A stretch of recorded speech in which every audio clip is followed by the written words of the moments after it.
रांची पशुपालन निदेशालय हिसार घाटिया स्थित सभागार में झारखंड गौ सेवा आयोग की बैठक प्रादेशिक गौशाला संघ के पदाधिकारियों एवं राज्य के सभी निबंधित गौशाला के अध्यक्ष, सचिव एवं कोषाध्यक्ष के साथ महत्वपूर्ण बैठक संपन्न हुई। बैठक की अध्यक्षता झारखंड गौ सेवा आयोग श्री राजीव रंजन प्रसाद ने की। बैठक में उपाध्यक्ष राजू गिरी भी मौजूद रहे। मुख्य रूप से झारखंड प्रादेशिक गौशाला संघ के अध्यक्ष R.K. अग्रवाल, सचिव अनिल मोदी एवं ध्यान फाउंडेशन के डॉक्टर शालिनी मिश्रा भी उपस्थित रही।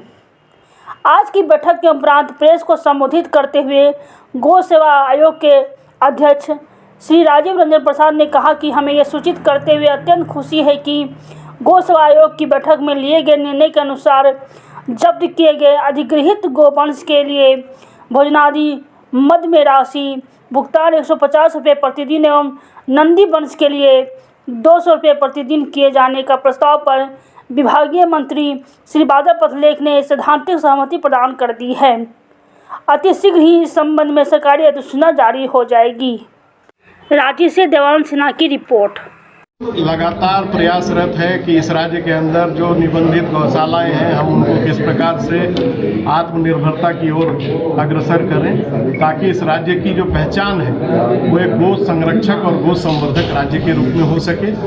और बहुत सकारात्मक सहयोग हमारे जो गौशाला संचालक समिति के लोग हैं, लगातार आप देख रहे हैं कि समाज के सहयोग से ही गौशालाएं शानदार तरीके से संचालित हो रही हैं और आगे हम लोग और बेहतर किस प्रकार से चीज़ों को कर सके। तो सरकार ने जो हम दोनों को जिम्मेवारी दी उस जिम्मेवारी के तहत हम लोगों ने कुछ वायदे किए थे। जो आयोग की बैठक हुई, बहुत लंबे अंतराल के बाद पूर्ण आयोग का गठन हुआ और उस आयोग के गठन के बाद जो चंद निर्णय हम लोगों ने लिए थे, आयोग ने गौशाला संचालक समिति के सदस्यों के साथ उन निर्णयों को साझा करने के दृष्टिकोण से आज ये बैठक बुलाई थी।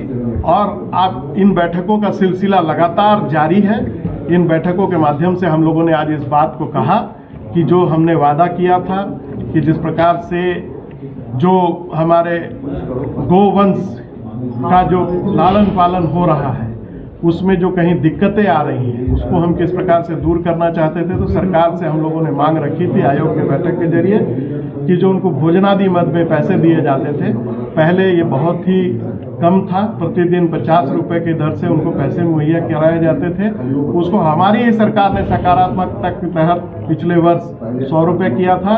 और जब हम लोगों ने पदभार ग्रहण किया तो प्रादेशिक गौशाला संघ के आग्रह पर और जो गौशाला संचालक समिति के पदाधिकारी हैं उनके आग्रह पर हम लोगों ने सरकार के संज्ञान में इस बात को लाने का प्रयास किया कि जो दिक्कत या दुश्वारियां आ रही हैं उनको दूर करते हुए प्रतिदिन 150 रुपये के मद से इस राशि का भुगतान हो। और इस पर सैद्धांतिक सहमति बन गई है।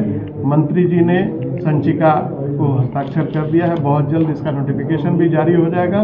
प्रतिदिन 200 रुपये भोजनादि मद में हम लोग राशि आयोग के माध्यम से देने का काम करेंगे। साथ ही साथ जो एक चेहरा था आयोग का उसको बदलते हुए हम लोग मॉडर्न टेक्नोलॉजी के साथ एक क्लिक में गौशालाओं की स्थिति, उनका पूरा डेटाबेस और जो हमारा महती योजना है जो जन सहयोग जन सरोकार से कि इस राज्य के अंदर गौ सेवा की इच्छा रखने वाले लोगों को एक प्लेटफॉर्म मुहैया कराना, एक महती योजना जो है हमारी गौ माता हमारा दायित्व। साल 9 वर्ष में हम लोग इसको ऑनलाइन करेंगे। तो वेबसाइट निर्माण की प्रक्रिया अपने अंतिम पड़ाव में है। उसकी भी जानकारी हम लोगों ने आज गौशाला संचालक समिति के सदस्यों के साथ साझा किया कि क्या क्या जो एक पूरा सॉफ्टवेयर का निर्माण हो रहा है उसकी क्या जानकारी हमको चाहिए।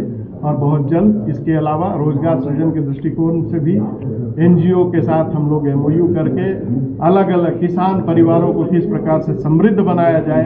साथ ही साथ JSLPS के माध्यम से भी ग्रामीण विकास विभाग से भी हम लोगों ने आग्रह किया है कि हमारी सखी मंडल के सदस्यों को इस काम में लगाएं ताकि किसान परिवार जो है समृद्धि की ओर हो।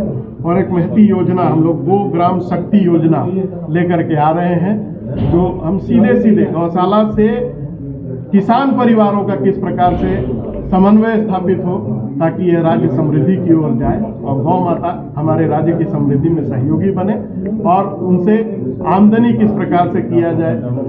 साथ ही साथ जो गोकाष्ठ का निर्माण है उसकी दिशा में भी हम लोग आगे बढ़ रहे हैं। गोबर निर्मित जो वस्तुएं हैं उनका ट्रेनिंग प्रोग्राम रोजगार सृजन के दृष्टिकोण से 15 दिनों का हम लोग निःशुल्क वो ट्रेनिंग प्रोग्राम चलाने वाले हैं। उस दिशा में भी हम लोग आगे बढ़ रहे हैं। अलग अलग प्रमंडलों में कांजी हाउस के बारे में भी आप लोगों ने चर्चा सुनी, जिस प्रकार से आए दिन सड़कों पर दुर्घटनाएं होती हैं, गोवंश हमारे सड़कों पर मिलते हैं, एक्सीडेंट का कारण बनते हैं, लोगों की परेशानियों का सबब बनते हैं। करने के लिए करने वाले हैं और जो एक प्रथा थी कांजी हाउस की उसको फिर से इस राज्य में बहाल कर सकें।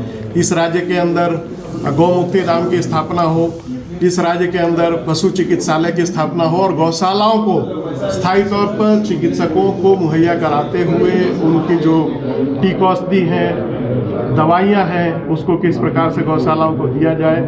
साथ ही साथ हम लोगों ने यह भी निर्णय लिया और उसको हम लोगों ने अमली जामा पहनाने का काम किया है। बहुत जल्द सभी गौशालाओं को एक हाई मास्ट लाइट भी मुहैया कराया जाएगा।